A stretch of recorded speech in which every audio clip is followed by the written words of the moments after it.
cái này có cái thon đi chứ Chắc bắt camera đấy hả? Đó hơi. ô xem đâu Cái này nó như tập tu vẽ vậy đi.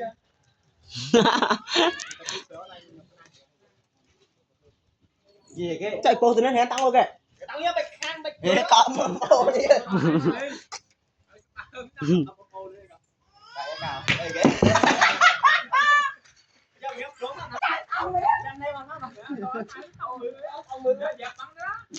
Mình cái tông, cái tông.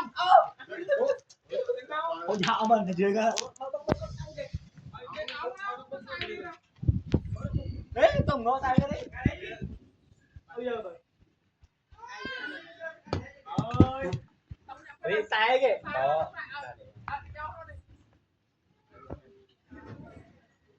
kia